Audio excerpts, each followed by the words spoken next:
Of the Pledge of Allegiance. I pledge allegiance to the flag of the United States of America and to the republic for which it stands, one nation, under God, indivisible, with liberty and justice for all. Clerk, call the roll. Commissioner Hightower. Here. Commissioner Patton. Here. Commissioner Webb. Here. Commissioner Goss. Here. And Mayor Vanella. Here. Is there any addition or subtractions to the minutes of the last meeting?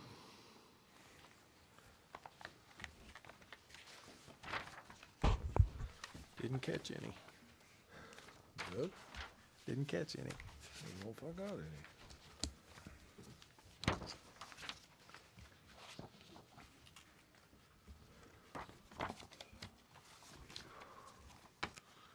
Hearing none, those minutes will be approved. Okay. We have a great big group here tonight, and we have a spokesman for that group. Mr. Fox, would you come forward and tell us what you guys are here for tonight?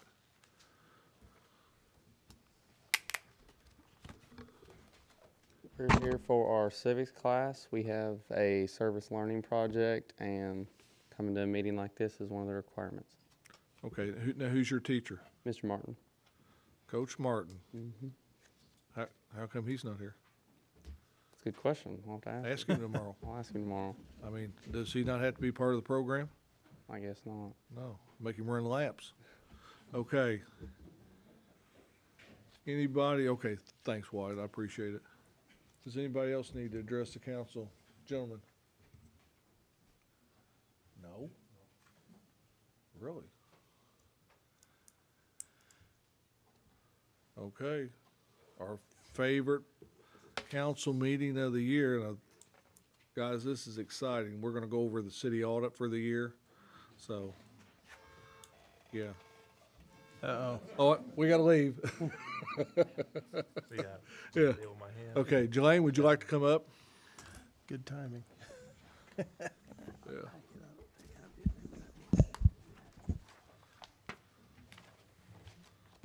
I'm not going to go over the audit report in a lot of detail. I'll tell you it's very similar to prior years. You've got a clean opinion on the financials, internal control, and compliance. Here, I can't see my notes in.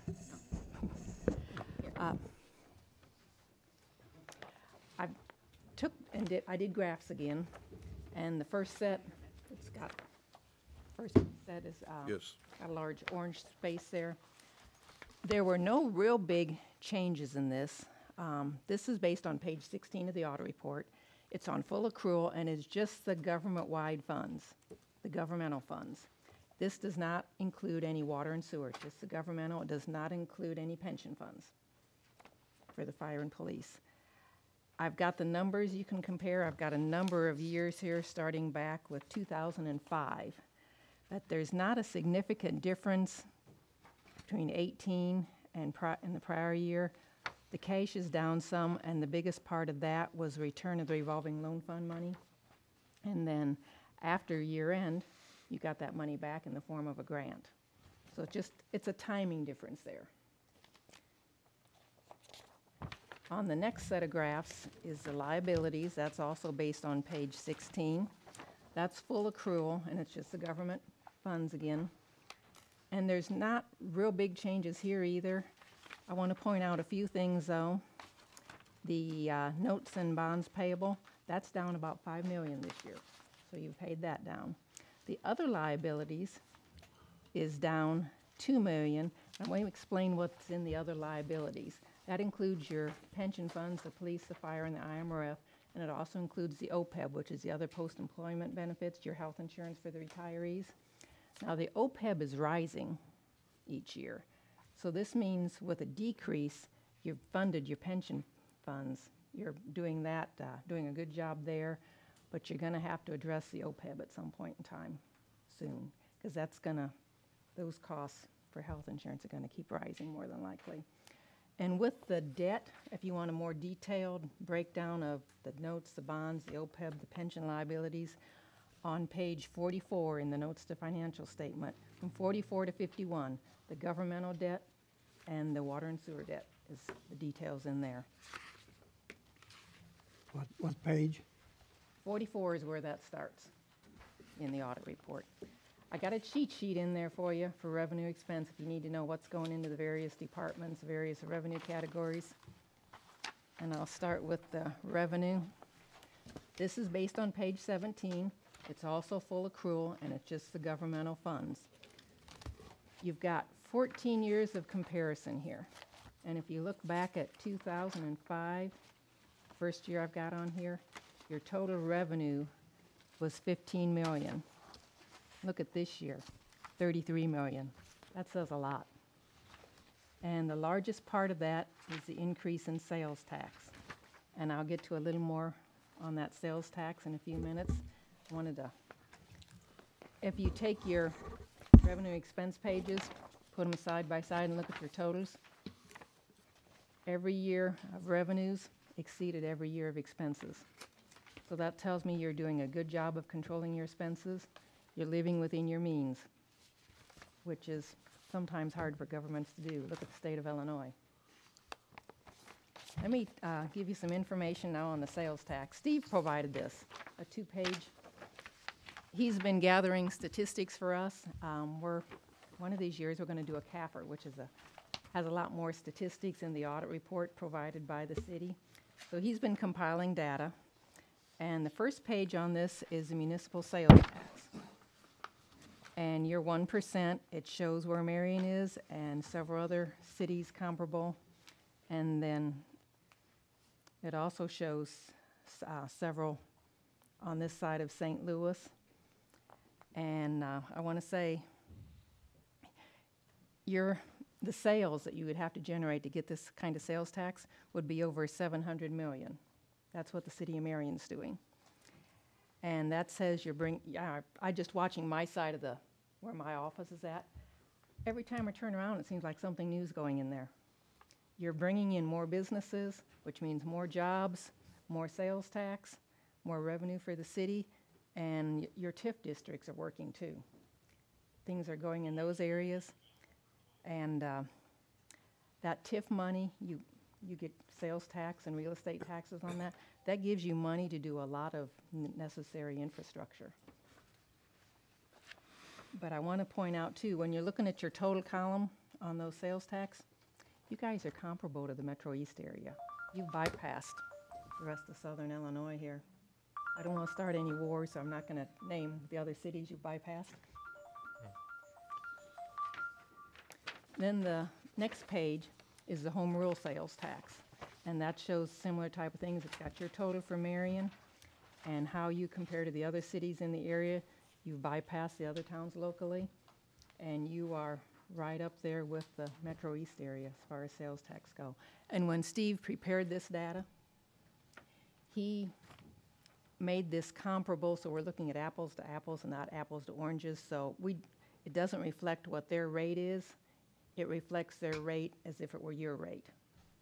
For their Yeah, that was one of the things he brought to his attention. I couldn't understand why, we're at $6.6 million on home rule tax, and Fairview Heights was at $9 million. Then he pointed out to me that, they don't have any car dealerships, which vehicles are not, subject to taxed at home rule. That- So. To me, these kind of numbers for our area say something's definitely right. You're doing Yeah, a good job. he was, I think, what'd you tell me? We did total sales tax of $744 million last year? Yeah, we were right at $750 million in total sales in the city of Marion last year.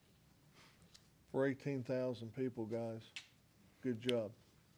Did you say sales generated or sales? Sales generated. Okay. Gotcha. Take our 1%. Gotcha. That's basically everything but taxable. Right. Includes just about everything under the sun. And that was on the cash basis, $7,641,000. That's 1%. And that takes you at $764 million. Mm. So that 7 million is the part we keep then. Yeah, that's our 1%. Yeah. Yes. and I guess this is a good time to bring this up, we ask people to shop local, and this is what this does. This brings sales tax revenue to your city, and this is the backbone of the city. This is what runs and funds the city, and when we don't shop local and that money doesn't come back to us and then things go wrong, people want to ask why you don't. Well, we're fortunate we got the money.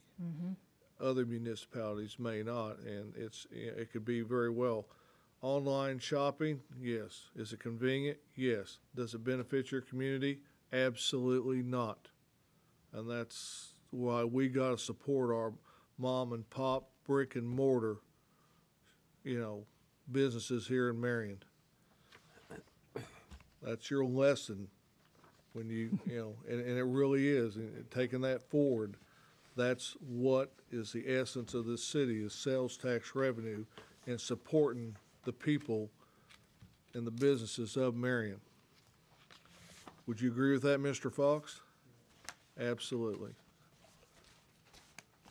Thank I will you. point out, in the revenue section on those graphs, you'll see the increase in sales tax each year. Yep. Or another big chunk is property tax, but that has not increased near at the rate that sales tax has. Anybody have any other questions, comments on that? And if you have time later to study these a little more, if you got any questions or want a little clarification, just give me a call, shoot me an email. Steve's got all that information. Good job. Well, you're the ones I say, good job. So it'd be safe to say since 2006, our total revenue has more than doubled. It has. Thank you. Any questions? Let's send you to bed feeling good tonight about yourselves, guys.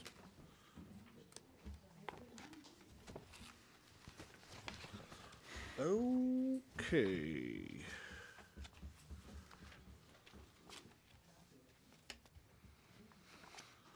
Number one. Number two.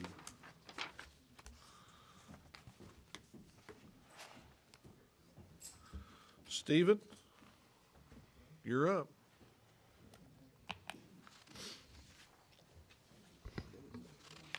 Treasurer, levy taxes.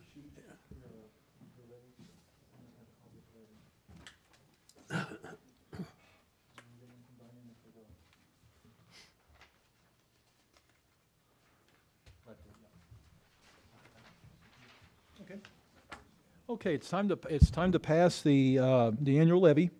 As you remember, a few weeks back, at a council meeting, we estimated what the levy would be. It has not changed.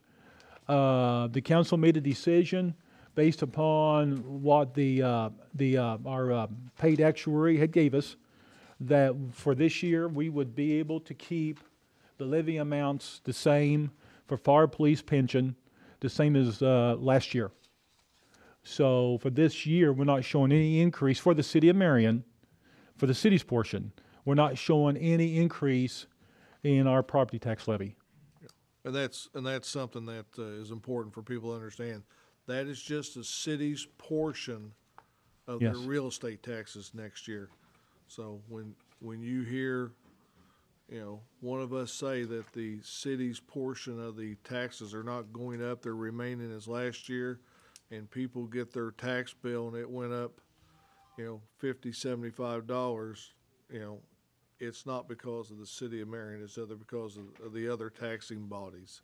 Correct, yes, that would be correct. Yeah. And I think we'd already talked about the reason why we were able to keep it the same when we did the estimate a few weeks back. Right. Now, if the EAV increases, though, we could actually pay a little less. Am I thinking right? Or? Yeah, yes. If the EAV increases, then the amount that an individual person would have to pay for the city's portion could actually go down some, yes. And when will we know that? Next. Oh, they won't know that until next spring. Okay. Yeah, usually we get it the 1st of May. The county clerk will send us out the papers showing us the levy amounts and the EAVs Okay. on it. After our budget year goes into effect. Yeah. Okay. There it is, guys. What's your pleasure? I make a motion to approve ordinance 3483, I'll second. providing the levy of taxes. Second. Got a motion and a second. Any discussion? Hearing no further discussion, call the roll. Commissioner Hightower, Yay. Commissioner Patton, Yay. Commissioner Webb, Yay. Commissioner Goss. Yay. Mayor Lanella. Yay. Is John not here? Yes. Oh, I'm sorry. Slipped in. Around the corner. Yes. John, I have 3 and 4 on the agenda. All right, here tonight on the city's Blue Cross Blue Shield insurance and Senior's Choice renewal. I have some handouts here. I'll give you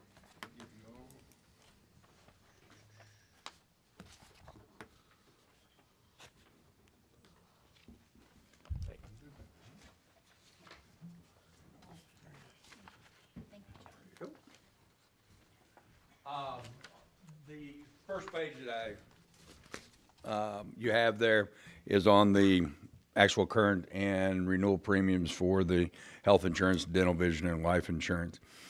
I'm going to kind of skip over that, if you will. If you'll look on the second page, this is the claims projection for the, and what it does, it shows the current and prior year's claims. As you can see in the first 2 columns, last year we had 2.1 million of medical claims. Current year we had 3.1. Prescription drugs stayed pretty straight, 645, 633.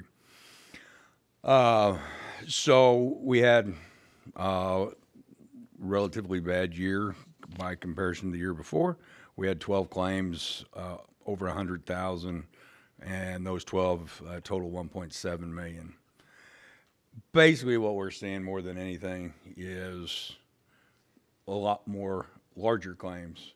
When you break it down, about 5% of the insured people make up about 55–60% of the total claims. So we're just getting a bigger spread between the high and the low. Over the last, and you'll see that in the next pages. If you look, the first page is October through September 15, 16, we had 2.1. Then we went to 3.3 for that next year's time period. And the current year time period, we're at 4.1. So, a lot of reasons probably that those increases are there. My opinion may or may not be correct. A lot of it is just increased costs at the hospital standpoint, and not just here locally, but all over the place. You have really the dog, or the tail wagging the dog. The hospitals own all the providers now, and it's changed a lot in the last 4 years. And maybe this is just a coincidence, but to me, it says what's going on in the medical industry. That, you know, you drive down 64 from outside of Fairview Heights all the way to 70 on the other side of St. Louis, and about every new building is a hospital or medical facility. So it's coming from somewhere, and we saw in the last 2 years, Marion and SIH, your people spent $700,000. This year it was 2.4 million. So we triple in those 2 hospitals. So anyway, so there was an increase this year. Actually, we started out Go back and say okay. that again. What's that? 3 years ago, we had about $700,000 worth of claims with the city's insured employees and dependents, and this year was 2.4 million with the hospital. 700,000 at both facilities? Yeah. Heartland and SIH? I'm sorry, that would have been Heartland, SIH, and Barnes. And then this year, it was, those three hospitals were 2.4 million. So those three hospitals over tripled in total cost. So when you say the hospital's own providers, you mean like the hospital's own Blue Cross? Is that what you're No, saying? no, the hospitals own the doctors. Oh, okay. And I got you. Okay. most of the doctors now employed by Okay. the hospitals, along with, you talk about the taxes of the city. That's one of the things with SIH coming in, they taking all those off the tax roll. And, it's a problem in a lot of different ways, but Because of their not-for-profit status? yeah. So I think they come off of the real estate tax rolls, isn't that correct? Yeah.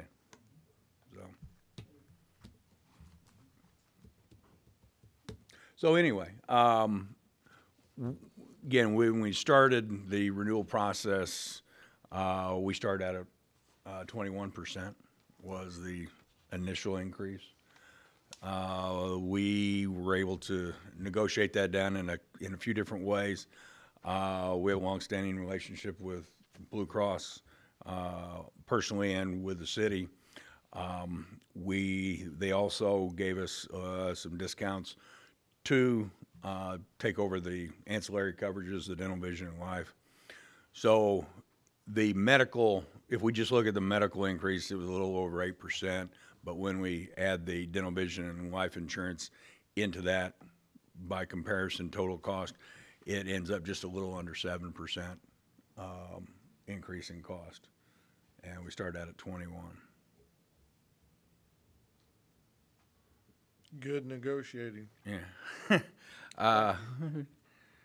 It's, like I said, it's a two-way street with everybody. I mean, we've had some good years over the years between Blue Cross and the city, and this is one of the reasons, it helps in the long run to have a long relationship with companies. There's, not a lot of providers as far as fully insured plans out there.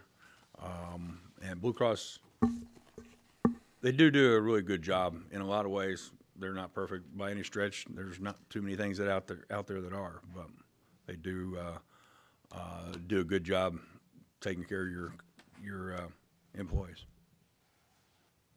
Any questions so far? John, when you say a claim, does Yes. that mean a claim in a generic form, or is that related to work, or is it related to health, or a claim is a claim, I guess? Yeah, and these are all non-working claims. Okay. And all these numbers would be after discounts as far as the paid claims, if you will. Okay. And they've all gone through. There's been a lot of changes within the laws that y'all have to pay for now that weren't there before. Some good, some bad. I mean, there were a lot of good things that came out of the Affordable Care Act, but there were also some bad things. So.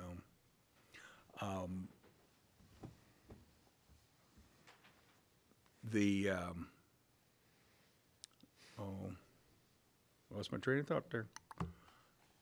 Prescription drug coverage is something that, again, is something that is very expensive because there's a huge range out there of prescription drugs.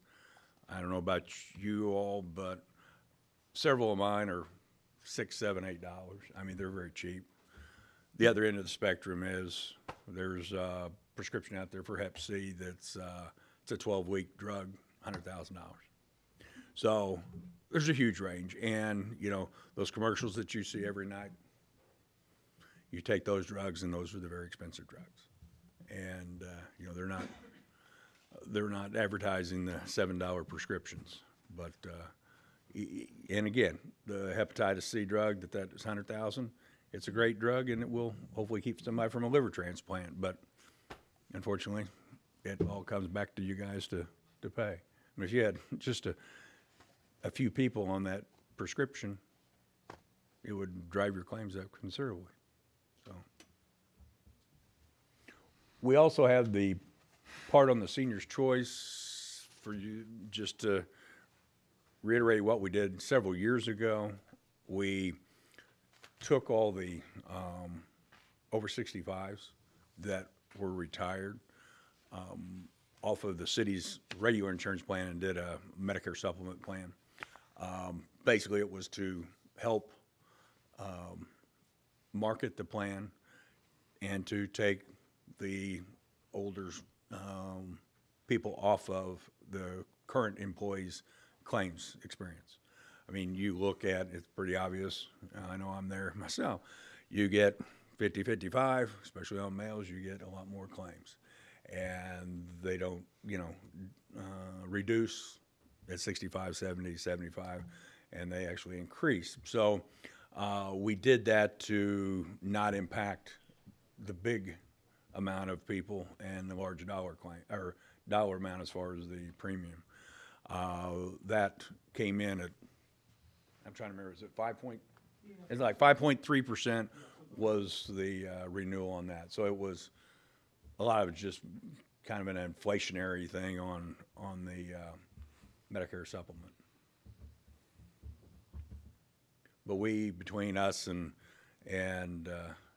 Treasurer's Office, we try to keep up with, because you have a lot of people that are retired here that are under 65, and we try to transition those people into the senior's choice as they come up and make sure we're getting them moved off of the Blue Cross part.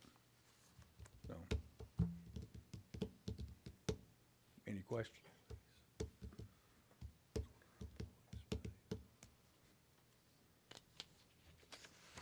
Thank you. All right, Any questions? I appreciate it.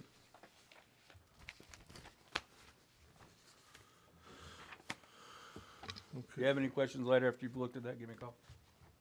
Okay, let's, So we would ask for the councils to approve the renewal rates for Blue Cross Blue Shield and for the 2019 year, and for the senior choice renewal for the 2019 year.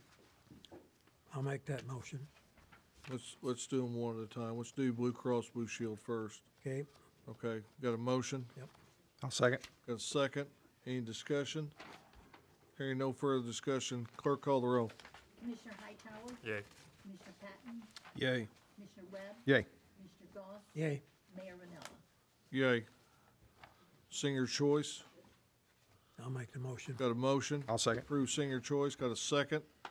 Any discussion? Hearing no further discussion, clerk call the roll. Commissioner Hightower? Yay. Commissioner Patton? Yay. Commissioner Webb? Yay. Mr. Goss? Yay. Mayor Vanella? Yay. Thank you, thank you. Thanks, John. Commissioner Hightower. I'm just seeking council approval for a sanitary sewer replacement along Fifth Street from Main to Fifth, and also from Melanie Lane or Orchard. There's a lot of clay tile that's, bad and in badly need of repair, and so it's something that we've allocated for in the TIF budget. So we're seeking approval to get bids for those two items. Okay, Should total about $158,000, although it says in the cost estimate is $170. Is that a typo? No. Okay. There's two parts. The Fifth Street sewer is $100,000 plus or minus, and the one in the alley that lies east of Fifth Street, you pick up from the north side of the railroad and take it down to Melanie Lane, is $70,000. Two together, there's two different, they're all right close together, but one's $100,000, one's $70,000, so you get the combination of $170,000. Okay, because in my packet from Melanie to Orchard, it says 57 and some change. So it should be, okay. okay, and that doesn't, and these don't reflect engineering costs. These are just for the projects. They do reflect engineering. They are included in the cost. Thank you. Okay, is that your motion? Yep. To approve I'll up second. to 170,000? I'll second that. Got a motion and a second. Any discussion? Hearing no further discussion, call the roll. Commissioner Hightower? Yay. Commissioner Patton? Yay. Commissioner Webb? Yay. Commissioner Goss? Yay. And Mayor Vanella? Yay.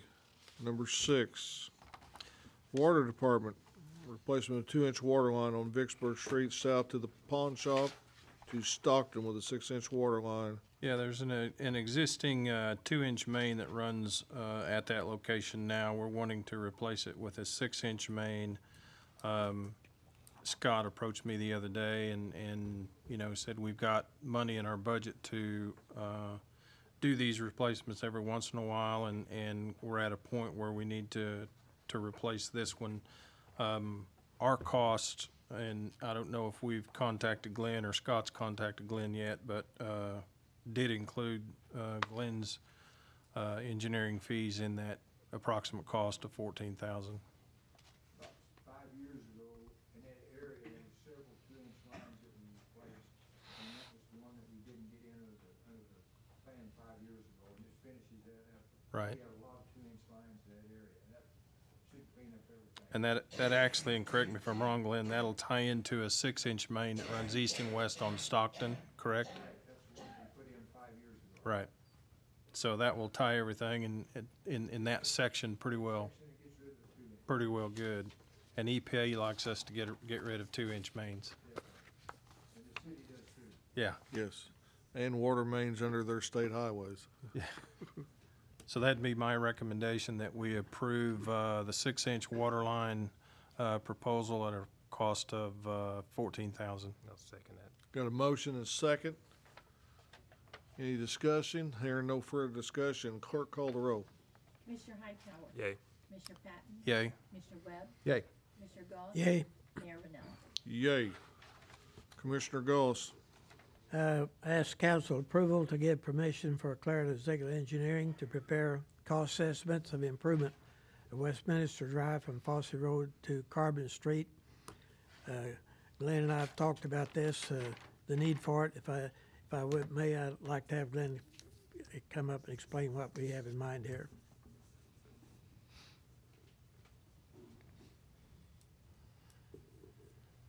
As you're all aware that our improvements from from West Main on halfway to Westminster, then east on Westminster, we're stopping at the road that goes from Westminster north to West Main Street through the Pepsi properties. We're stopping there. That leaves about 1,200 feet east to get finished up down to Fosse Road.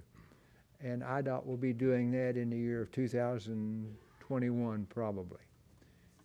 Go ahead and tell them. No, that's No, it's, and that's just the timing on it. So I'm trying to tie that together. When we get to Fosse Road, the width of the of Westminster from Fosse to Carbon ranges from 19 to 20 feet. And there's going to be a lot of traffic on the road. That needs to be improved, but the problem on it is about 2,700 feet, and there's 18 homes along the street. And we have to keep those open during construction. There's no side roads we can divert them down to. I think that the plan probably most economical and would serve everyone better would widen it to a minimum of 24 feet, keep the shoulders on, and do the widening on the north side. Because VA, the Unit 2 Schools has got a lot of property on the east side. The Presbyterian Church has a big section down on the east end. And that subdivision that the Stotlers put in 15, 20 years ago allowed 30 feet of right-of-way on their side. So we've got quite a bit of right-of-way on the north side. South side, it's 20 feet. It's very tight. So I would think to make a rural-type section, leave the south side alone, widen it 4 feet, and put the shoulders, put the side ditches in, and overlay it with a blacktop surface, would make a nice 24-foot wide. And then I would put a weight limit on it so all the semis and the big trucks don't use that as a bypass to get the west side of town. Because those trucks don't need to be going through that residential area, I don't think. I agree. Will that improvement on one side line up with the IDOT's improvement okay? Yeah, we'd have to make it match, line up down. They're going to bring it from at Pepsi, I call it the Pepsi entrance, 1,300 feet east to Fosse. Okay. And if I remember right, I believe it did shift a little bit to the north, that It line. shifted 2.5 feet. Yeah, This new bridge will be 2.5 feet, center line of the new bridge will be 2.5 feet north. right. Correct. And we've been having to jockey back and forth on the alignment to make both roads come together at the Right. same spot. Right. Mm-hmm. And But I'm sorry. We'll still have to probably buy some right away, it sounds like, though, for our We part. we'd have to deal with the Presbyterian Church. They've got about 600 or 700 feet through there. And we got one or two houses that we'd probably have to deal with. But on the south side, there's 12 single-family homes. Yeah. And the houses are close on that side. Yeah. And it would be very, very tough. What about the VA? Will they be tough? VA's not involved. School district owns that property. Community school Piney district, Woods or whatever, yeah. yeah. Were we not talking about covering those ditches? I heard you say. Yeah, well, they'd be, because we've got two pretty good sized ditches that'll have to be covered up. Well, But the others have got just kind of like Yeah. a swale through there. Yeah, well, you didn't cover it, and I want to make sure we all do Okay, that, okay? certainly. Thank you. But, So we have 30 feet existing on the north side. on most of the places. Now, what But we those- don't have 30 feet on is the Unit 2 school. And I would not anticipate any problem, because it would be to their advantage to get the good road through there. Yeah. And they also own, and two of the individual lots that's been sold kept 30 feet off. So we've got one individual lot, we've got the Unit 2 schools, and we've got the Presbyterian Church that would need to get probably some right away from, not a lot. But if we pull curb and gutter and storm sewer, then we're gonna tear up the street, and I don't know how we're gonna keep access to the dwellings Can't do it, while we build a half-mile road. can't do it. It would be a nightmare. We did that on Fair Street, and I just pulled out the numbers today. That cost $585 a foot to do Fair Street and keep traffic and keep the access to the residences and all the utilities. And That if was from, from East Main to DeYoung, $585 a foot is what it costs. That was 11 years ago. And we were talking about a big budget number if we tried to put a 30-foot wide street, concrete, curb and gutter, storm sewer, and inlets. Gotta have some deep pockets. How about traffic control out at Carbon? Just be stop signs probably, or? Yes. Okay. Yeah. And that also would improve the radius, the turning radii, going in off of Carbon to Westminster, make a bigger radius. Yeah, Easier today, there was two semis trying to make that turn. They had to wait till the school traffic cleared because they could not make the turn. Right. And Of course, they should have been on Westminster anyhow. that's the point we need to But make. I'd like to We know need to they put a would- weight limit on it and keep them off of Westminster. Yeah, Yeah. Agree. So we're adding 4 foot of roadway plus the shoulders? Yes. Okay. Yeah. So those ditches will get pushed out pretty They'll tight get then. put, and if it gets too tight, we'll put in storm sewer. Yeah. And a couple of instances, as John pointed out, they got a pretty good sized ditch that we're gonna have to storm sewer that Yeah. area. clear. Yeah. So I don't want any big ditches close by next Right. to the road. Right. Okay, thank you, Glenn. We- Go, you got something? no, I just ballpark figure. I haven't got into that yet. I've researched the right of way to know how much right of way we had. That's the first thing you gotta do and it looks like to me that we're gonna try to do the work on the north side. Leave the south side alone, not disturb that. Yeah, we only talked about this, last Thursday? Yeah. And, So I did haven't had some- time. That is in a TIF, right? To Carbon, Yes. Carbon to, yeah, Yes, we amended that Yeah. to include a right-of-way Yeah. area. well, we saved $1 million on the halfway road project by getting the revolving loan money, so now we know where it can go. Plus, Nice to have that option. yes, it is. Well, I think it's a necessary improvement to Well, complete that halfway If project. and again, we will have, the city will have the section that's under contract now to Pepsi entrance probably May of next spring. Yeah. And that'll be open. We'll probably have to do some work on Westminster from where we stop with our improvement to Fosse for about 1.5 years or 2 years before IDOT comes in and does their work then. So we might have to do a overlay or something like that Because there's gonna be a lot of traffic using that once we get that other part opened up. I think you guessed at about 30,000. 30 to 40,000, Yeah, that was somewhere just a there. rough estimate, yeah. Yeah, we're just gonna tar and chip it, right? There's no Yeah. use, there's no use putting down asphalt for something we're gonna tear out in a year and a half. That's the two options that we would have, yeah. Yeah, no, that's, Yeah. And we gotta repair the base, whatever we do, Yeah. yeah. You did say IDOT was gonna rework the bridge over the interstate, didn't you? Yes, yes, they're bearing the expense of that and the expense of about 1,280 feet of road. And I-57 be shut down for 3 days about, you think? go ahead. Is that about right? Yes, that would be in the spring of 2021, Yep, Because of the bridge. yep. yeah. Well, that's not all. I mean, there's another bridge coming out too, so it's just, it won't be Marion's fault. It'd be, They're gonna drop 2 bridges yeah, at once. and, Little Grassy Road's the other one. They go all down the at the people same stop time. and shop Same at time. Marion. but, the traffic detour on 37 and 148 for 3 days is gonna be phenomenal. And we've had it before, but they always had one lane of traffic open on 57. We've never had it where it was just shut down. Well, you can't take part of a bridge down at once, so, You could, So but you'd have it's, to pay for it. It will Yeah. be fun. yeah, so get it over with and get it back open. So we need to be in close contact with the detour route people, right? Yes, Yeah, yes. Have a very close working relationship. yeah. Yes, you have. Thank you, Glenn.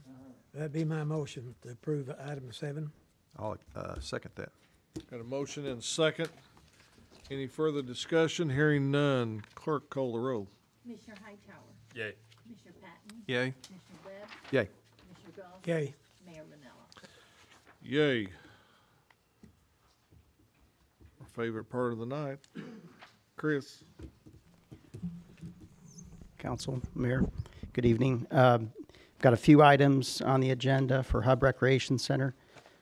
First is 3 part-time employee recommendations.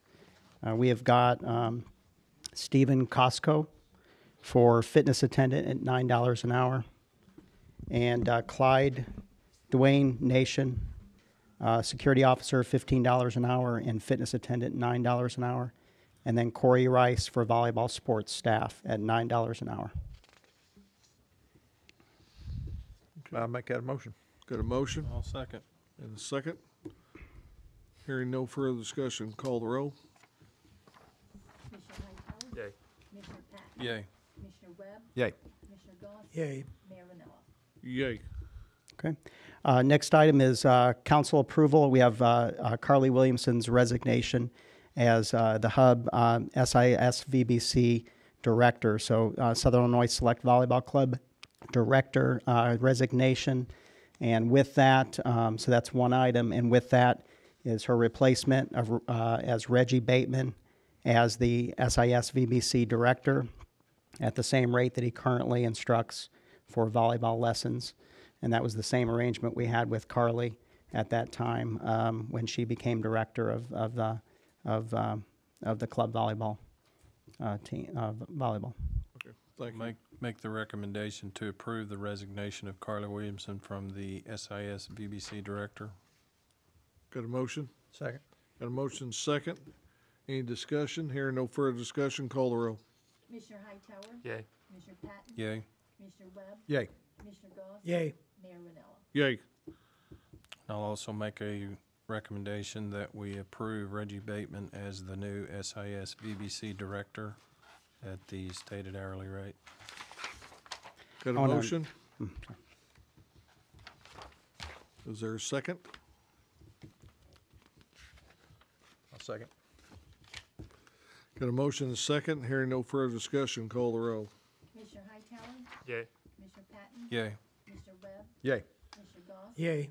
Mayor Manella. Yay.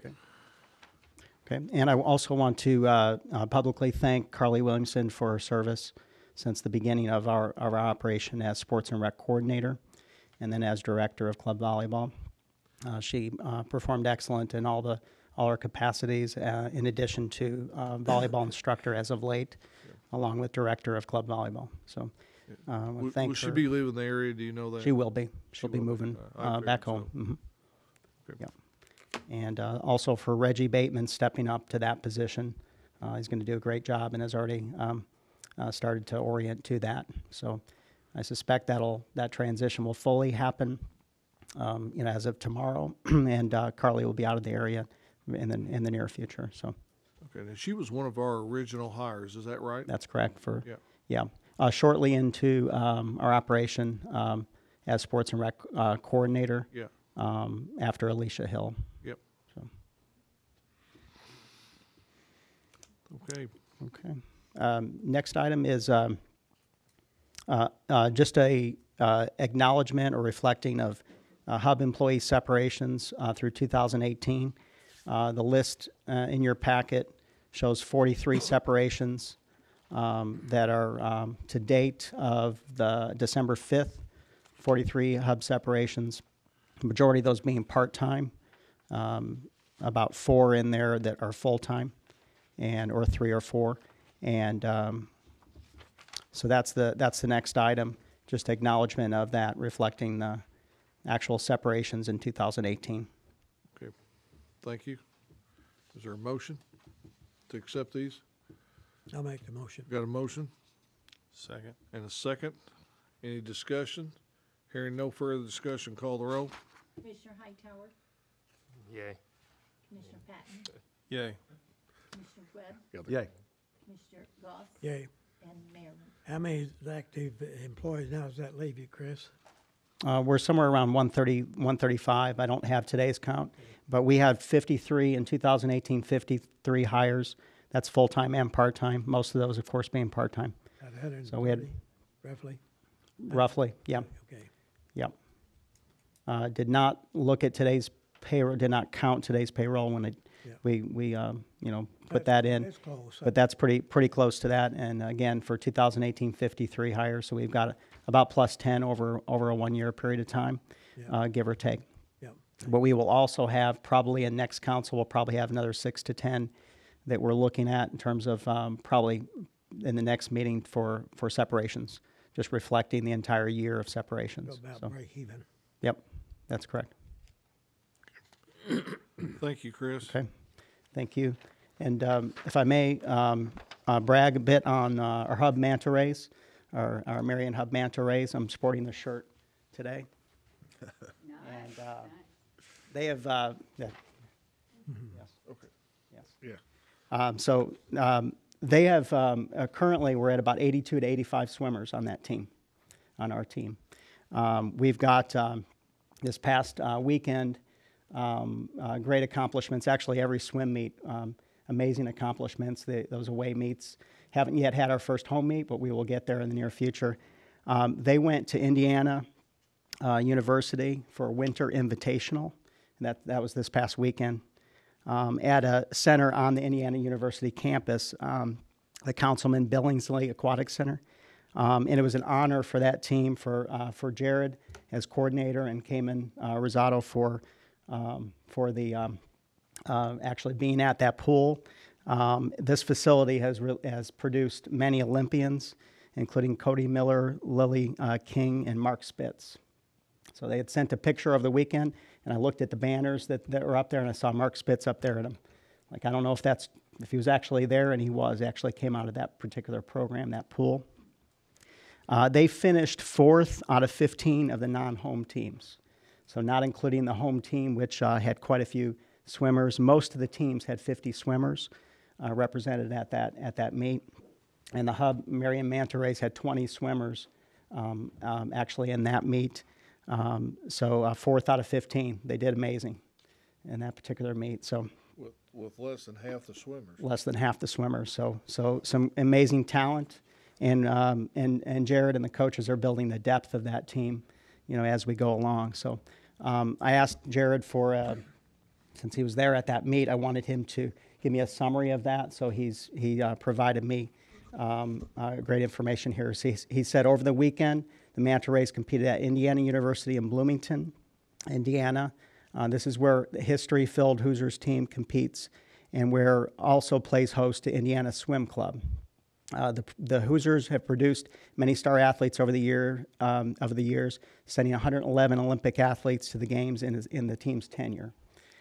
Some notable names of current Olympians they've developed our 2016 100 breaststroke bronze medalist Cody Miller, as well as Evansville, Indiana product gold medalist and women's 100-meter breaststroke world record holder Lily King, and also legendary Mark Spitz, whom was the former record holder in 7 Olympic events, and at one time held the most Olympic records, Olympic medals.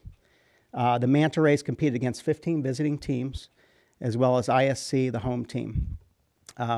We brought 21 total swimmers, and with only that small showing, placed 4th out of all visiting teams.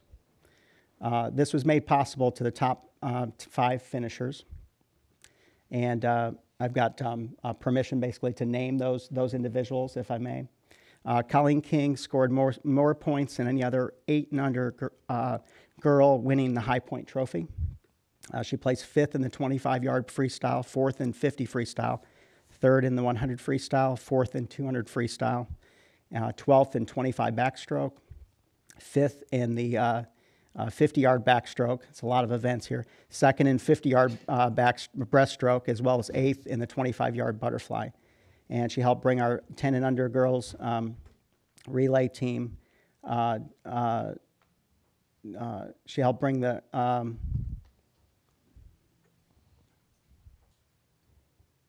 bring our 10 and under girls relay, including Briley Odie, Emma Nakotra, and Lacey Edwards, to a 4th place overall finish. Lacey Edwards finished with 3rd place High Point for the 9 to 10 girls, with 4th place finish in the 100-yard freestyle, 3rd place finish in the 100-yard individual medley, 2nd place finishes in 50 freestyle and 200 freestyle, as well as 1st place finishes in the 50 and 100-yard butterfly. Other notable finishes were Madeline Nakotra with 6th place in 200-yard breaststroke, 4th place finishes for Scotty Nakotra in the 50 breaststroke, 100 butterfly, and 100 butterfly. 5th and 6th place finishes by Dane Bell and Riley Faith in the 50 freestyle, and 6th place 50 freestyle finishes for Ray Faith and Daniel Gunlock. Our senior group boys dominated the distance events with 1st, 3rd, and 4th place finishes in 500 freestyle by Colton McReynolds, Parker Barden, and Keaton Rosado. And finally, Colton McReynolds specifically placed 3rd in the 200-yard butterfly and 1st, setting a meet record in the 100-yard freestyle with a time of 10:44:03. That was, I recall, that was about 16 seconds off of his best time, his record, and it was a meet record at this particular meet. Men's relay placed 1st overall in 400-yard freestyle relay. And so just in summary, Manta Rays are representing Marion against some of the U.S.'s best competition and making a great name for our team and our region. So we can be very proud of them. So great work, Manta Rays, Jared, and the entire coaching team. So Sounds great, like they're great working praise. hard. Mm-hmm. They sure are. Yes. How are those trips financed, Chris? Through the swim team budget, we've got 3 budgets within aquatics. I know, but And, how's the budget funded? The coaches are paid either mileage or rental car. And all the entries, the swimmers pay those. They travel themselves and they pay the entries. Yeah, okay. So it's an offset relative to their entry fees. Yeah. So that's how that works. Okay, thanks. You're welcome. Swim grant program, I don't know if we have time. It concluded, and we had 8 sessions over approximately 9 weeks with between 65 and 85 individuals in those swims. That was primarily Boynton Street, Head Start, and also a couple from Autism Society. And I wanted to report on that they had their awards, they had a pizza party, and certificates were handed out to each of the individuals, and there were some individuals recognized for most improved and different types of awards that they were provided. What I didn't realize would happen as a side benefit to this particular program, this particular grant program, is development amongst the instructor team in order to continue to provide high-quality lessons. So a lot of our instructors stepped up. They experienced that within this grant program, and it's created a critical mass for continuing to teach kids throughout our community and to do the next grant program. The plan is basically by January 15th to submit another grant application. This particular grant was a $4,000 grant, and we can compete now for a $5,000 grant into the next year, into 2019. They were awarded this grant, as I mentioned in the last council meeting, or one of the previous council meetings, very late in the year. So hopefully we will be awarded this very early in the year. Hopefully we'll be awarded it, and we'll be able to really work with kids a full 100 or even up to 150 in our area in order to continue this. You know, too often, I wanted to mention this because too often, you know, grant programs, it's seen as, well, you know, how much mileage are you going to get out of this? You know, you're spending all this energy to do this. This is an amazing, amazing benefit to our community. These kids, watched them first come in that first night, and, you know, we had to orient them, and the instructors and Jared and his team, they oriented them, and it was finding like new pathways, really. That first night, it was like a little intimidating. They reached a point where they had a great deal of confidence by the end of the program. And so it really has been a huge impact.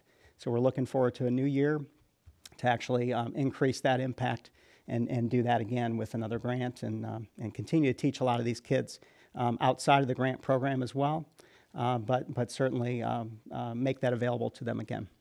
Is there any Red Cross certification or accreditation that these kids earn during that? No, they do not at this stage. They're you know, you can work up through Red Cross levels, you know, from a water safety instructor, but there are cards that they could receive, and we could do that in the future. Okay. Once they spend a little bit more time, you know, actually in swim lessons. But, you know, it's a foundation. It's, you know, initial foundation to help them really gain a great deal of confidence and learn some skills in the water. Thank you. So, thank you. Good report. Thanks, Chris.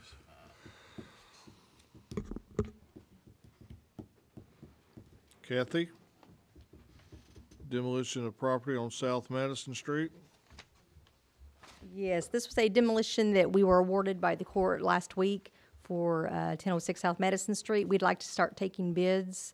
It goes into the paper to be published on Tuesday, so we'd like to take bids on that date. Okay.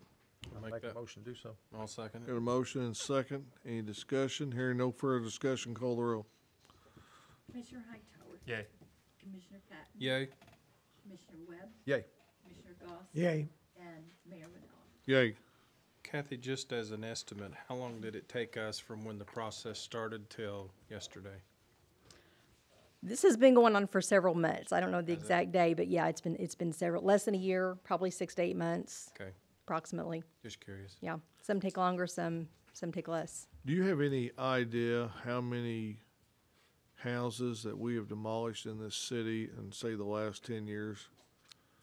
Not off the top of my head. Okay. We have several right now on the demolition list. We have probably about 10 to 12 houses right now on the list.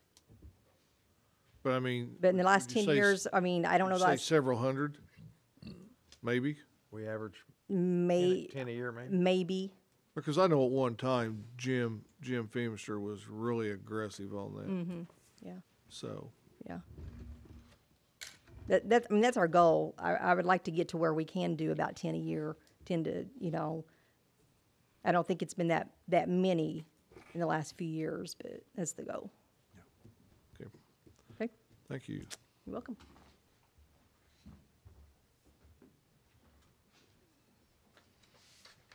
Need a motion on that, or do we make one? Did We need a we count. had a motion I'll make and a a second? motion. I'll make, Second. did, Yeah. who made the motion? Yeah. Okay. Yeah. Okay. Gail? Okay, number 13 on your agenda is a resolution. It's an inducement resolution. This is for a developer who wants to, who has approached the mayor and myself about formulating a new TIF district. to renovate property that would be between Highland Street and Route 13, and going in an eastward direction to the railroad. And there are select properties in between, within the first probably 2 blocks of Highland. And so we have looked at it, our TIF consultants have looked at it. We kind of asked them if it would be a project, if it qualified for TIF. Our consultants are looking into it, saying, yes, it looks like with dilapidation of property, some older buildings over the 35 years old, that this property would probably qualify as a TIF district.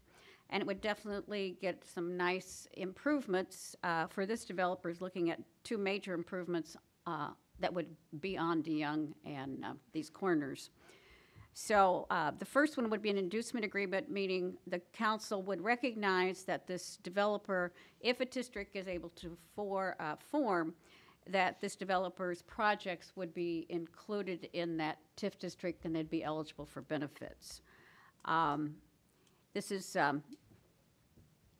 what the first project, and the developer just basically has them coded by 500 WD 62959. That's basically just an address that would be proposed on, and the mayor had named the TIF district, proposed TIF district, Marion Highland Street TIF district, because it would start there. We're running out of names for our TIF districts and numbers, so we have started basically with street names. So this would just ask the council's permission and approval to start this process with an inducement resolution for this developer to start developing property. And that would be inducement resolution 2018-24. So Gail, is this TIF district, proposed TIF district, only include DeYoung, up and down DeYoung, or does it go south, north and south as well? It goes south, Mayor, was it maybe 2 blocks south? 2 blocks, yeah. Okay. It doesn't, it includes it wouldn't be residential, it would be only commercial buildings. Part would include some of the properties on Court Street and DeYoung, down, not including Fabics. Yeah. Starts at Highland and goes east to the railroad tracks? Yes. Okay. I'll make that motion to adopt resolution 2018-24. I'll second. Got a motion and a second. Hearing no further discussion, call the roll. Commissioner Hightower, Yay. Commissioner Patton, Yay. Commissioner Webb, Yay. Commissioner Goss, Yay. Mayor Vanella. Yay. Item 14, another inducement resolution. This would be 2018-25 resolution number. This is also for the same developer, and this would be for project that would be included in TIF, and it would be rehabbing of what at one time was what we call a strip center, and refurbishing and some demolishing and some rehab of new buildings, or some building of new buildings. This would be still in the proposed Marion Highland Street TIF district. The project name is basically 1100 to 1009 NH 62959 would be the number. And this would be developing a commercial office building, possibly a strip center, and taking down several dilapidated properties. Gail, if you would please, can you explain the difference between the two? One is the first one deals more with property that would be a rehab project, and the second one is more of new buildings. For TIF eligibility, it would be acquisition of property, demolition, new sewer lines, water lines, infrastructure work, and a new building in a TIF doesn't count. But the property acquisition, some of the infrastructure costs will be eligible. So one's rehabbing an old property, and one is building new buildings and tearing down. That's from Highland Street. Highland Street to the railroad tracks, going down to Young. And it's not every property, you know, Yeah, I got you. people, because there's a very nice Yeah, I hear you. office complex there and Yeah. different complexes. It's just what someone has been choosing.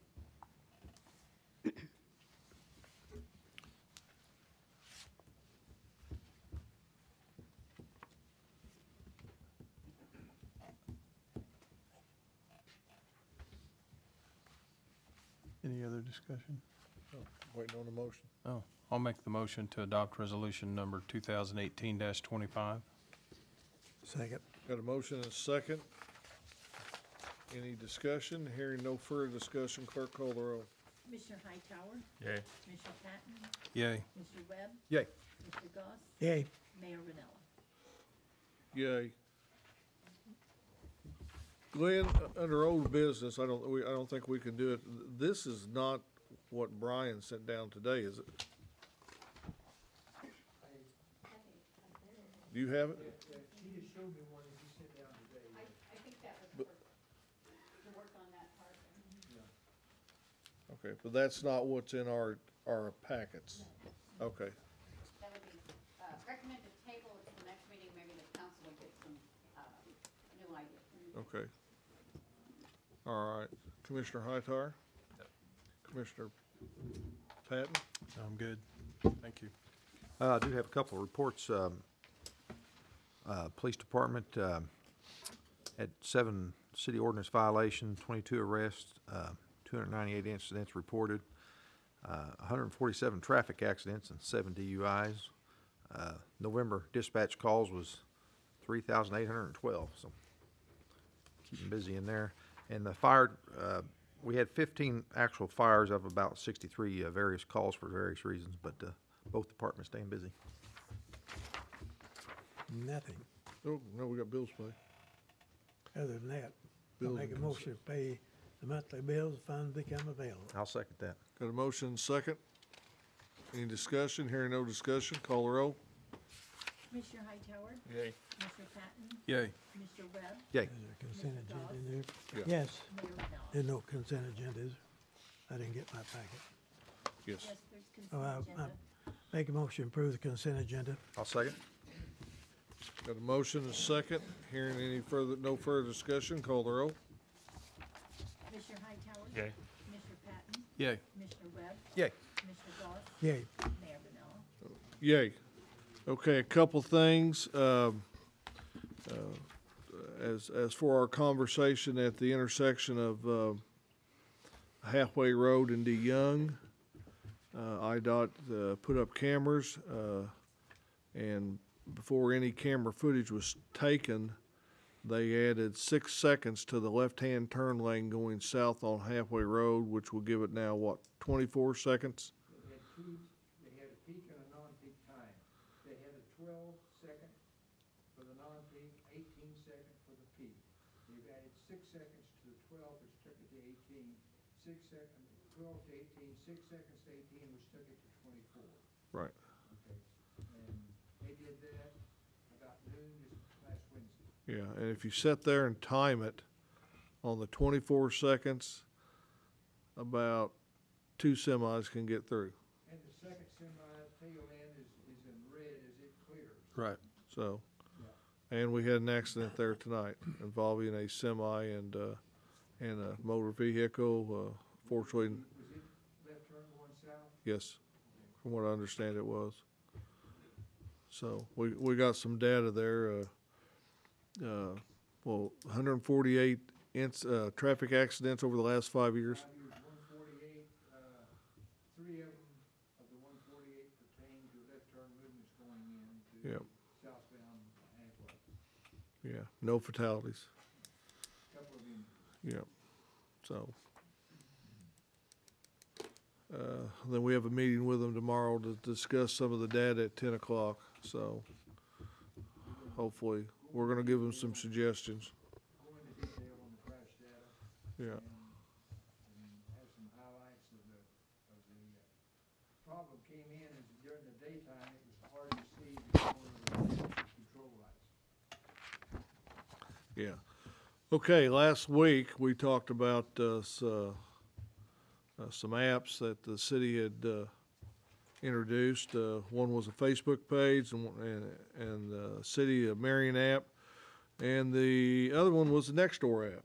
Well, this past week, we had some incidences of vandalism and, on people's, Christmas ornaments, and one of the, people that was videoing this occurring had the Nextdoor app.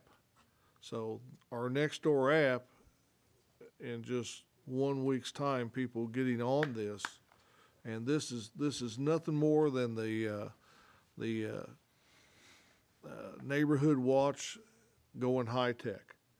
And you can download this on your phone. You can make your own neighborhood, have just whatever neighbors you want in it, but it worked. And some people that was doing some damage to other people's property got caught, and hopefully they will be punished. So my hats off to our IT department for being on top of this and finding this and then putting this out for our public to be a part of. So I applaud them for that. Terrence actually said something to me about it the other day, and I kind of researched it a little bit. It's quite amazing what it will do, Yeah. and the power of it. So it's really an advantage for property owners, neighborhoods to jump on this and become a member, because it can be very, very helpful. Yeah, it is. As was this case. Yes. Okay, we've got some extended city business that we have to take care of this week, and a special meeting has been called for 10:30 on Wednesday, December the 12th at City Hall Chambers. And that being our Christmas party, the chambers will be moved over to the conference room. Anything else? When's our next meeting? Our next meeting will be, December 26th. thank you, Alice, for helping me there. So it will be December the 26th, Wednesday, December the 26th. You guys got any questions? Did you learn anything? Learn anything? Boring. Shake your head, yes. Now, you didn't have, I'm sure one of the other classes was a little bit more informed on city government with one of our public speakers that night. So you guys, you just come to one of our mild, boring meetings at, how we conduct city business. But, and I apologize for that, but, aside from that, I'll entertain a motion to adjourn. I'll make that motion. Got a motion? Angelo, you want to second that? Yeah, I'll second. Oh, okay. Got a motion and a second. Clerk, call the roll. You're packed and ready to go. I thought you meant it. Yay. Yay. You all packed up? Webb, Yay. Yay. Yay. Mr. Goss, Yay. and Mayor Vanilla. Yay. Come back anytime, guys. Yeah.